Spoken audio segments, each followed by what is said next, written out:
One of the things that has been in my Advent reflections this week is the difficulty I have, maybe we all have, with trust.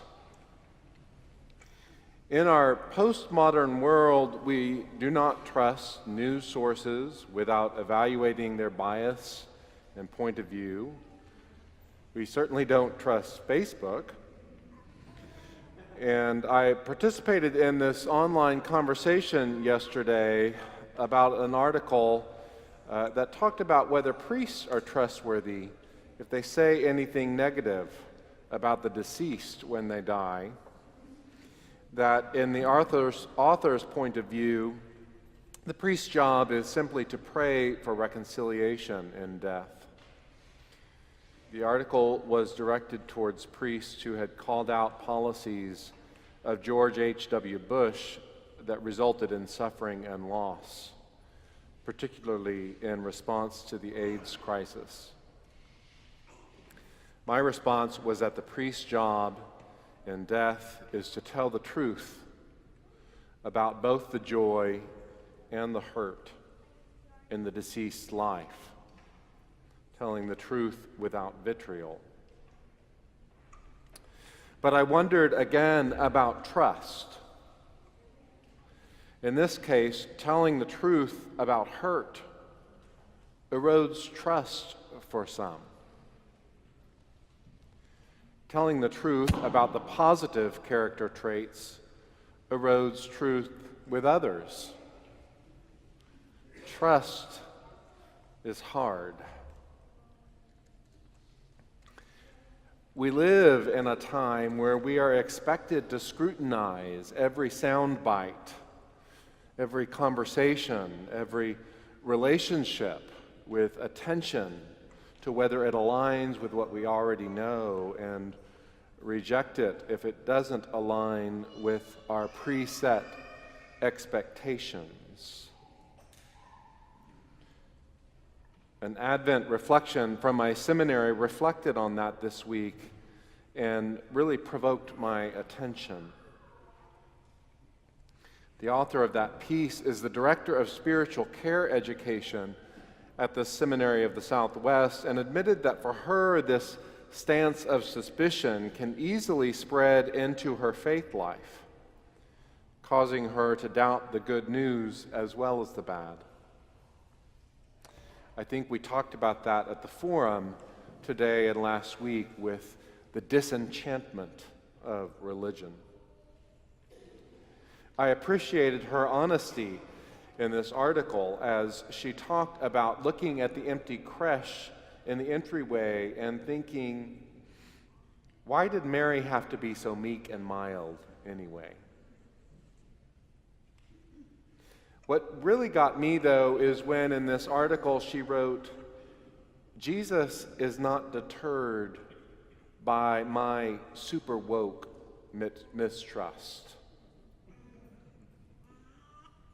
I identify with that too, that my skepticism, this hermeneutic of suspicion, this awareness that I must evaluate what seems to be good news in order to make sure I'm not being duped. This wokeness, it impacts my faith. And I wonder if it does yours too.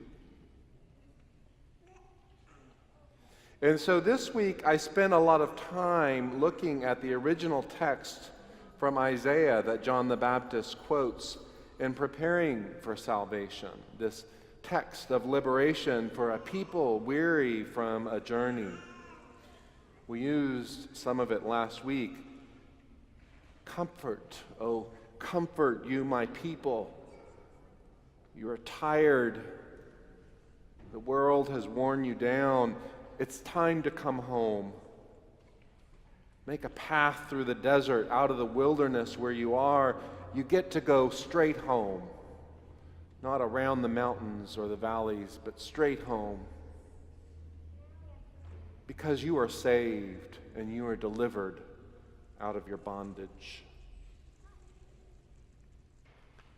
My super woke suspicion reads this right now and thinks, That's great, but really, I'm not expecting to move any mountains. I'm not expecting to go out and fill in any valleys. So I'm doubtful, because if you really want me to move that mountain over there, you better let me see what's behind it first. And the thing is that for Luke, invoking this text, salvation really has to mean something. Luke roots salvation in a real time, in a real place, with names like Tiberius and Herod and Pilate, real people who lived, so that we know that this is not some mythological salvation like in the Greek pantheon, but this is a salvation that happens in this world, in this space. So I look around me and I wonder, what is salvation for me and for you and for us here and now in this time and place? Is it world peace? Is it personal healing? Is it for hunger to end? Is it the flourishing of humanity, deeper or reconciled relationship? What mountains shall I make low, and what valleys shall I fill, to go straight home and see the glory of God?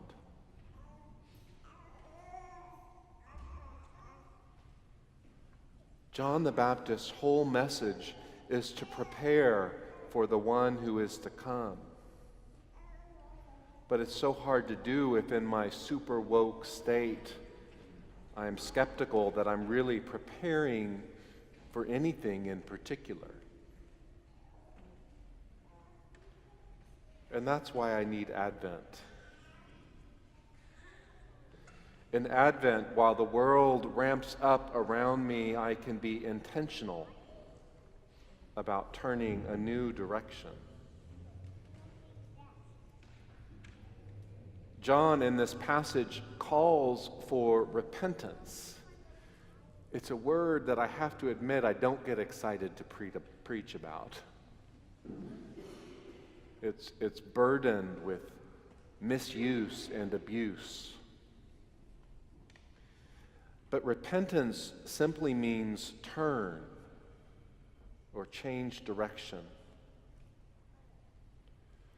Repentance is not the same as confession. Confession is acknowledgement of wrongdoing. Confession may be helpful in acknowledging we're going the wrong direction and need to turn, but it's not the same thing. Repentance is rather a reorientation. It's an opportunity to ensure that we are traveling in the direction that will take us to the destination we intend. A quip I read recently said, if you don't change direction, you may end up where you're heading.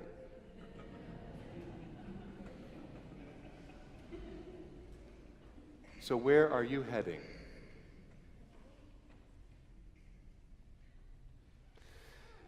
Advent gives us a time to stop and wait,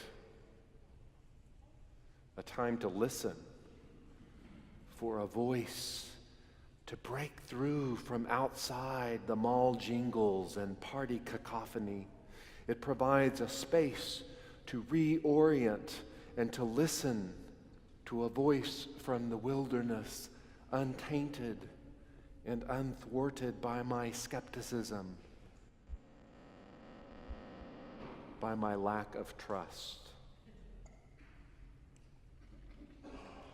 And the beautiful thing about this time is that the very act of stopping to listen, the act of waiting for a voice from out there, skeptical though we may be of it, is itself a turning, It is itself a reorientation.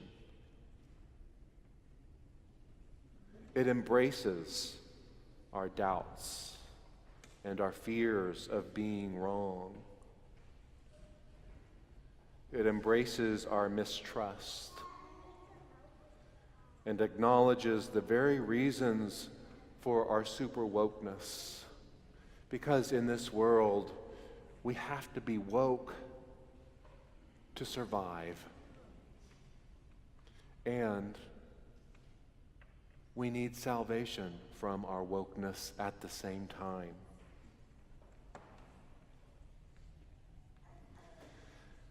I find myself this Advent season waiting for that voice to help me also clarify what it is I'm preparing for.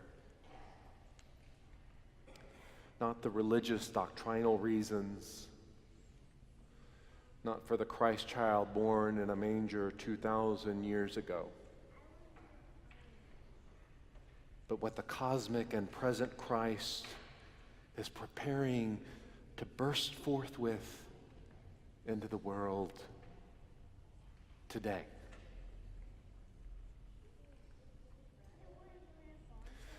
No, Jesus is not deterred by my super woke mistrust. Maybe part of the Advent invitation is to stick around and listen anyway.